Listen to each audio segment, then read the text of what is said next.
Soziolinguistika klusterrak iaz ahozko komunikazioa eskolan ikastaro antolatu zuen eta aurtengorako ikusten gendun gizartean bazegola beharra gai horretan sakontzeko eta bereziki alderdi praktikoari lotuta.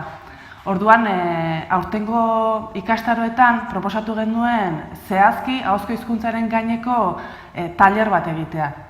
Jarduera praktikoak zituena, gogoetatik gutxiago eta adibidetatik eta jardueretatik gehiago zeukan tailer bat. Eta horixe da hain zuzen ere aurtengo ikastarotan aurkeztuko dugun tailerra. Egingo dugu gaur eta biharko tailerrean, batetik testu inguru soziolinguistikoaren eta ahozko hizkuntzaren lanketaren arteko loturaren inguruan arituko gara gogoetatzen, izan ere horrek eragin zuzena dauka gure ahozko hizkuntzaren lanketan, irakasleen jardunean, metodologian, ikastetxeak hartu beharko dituen erabaki batzuetan edo bestean, eta hori oinarri hartuta ardatz izan da, hasiko gara ahozko hizkuntzaren lanketarako jarduerak eta bideak esplikatzen. Batetik egoera autonomoak, bestetik egoera gidatuak eta azkenik egoera askeak. Azken hauek elkarrekintzarekin loturikoak, bertan egon daitezken praktika onak. Beraz, esan bezala jolasak, bideoak, abestu, kantatu denetarik ingo dugu, burua astinduko dugu, gorputza ere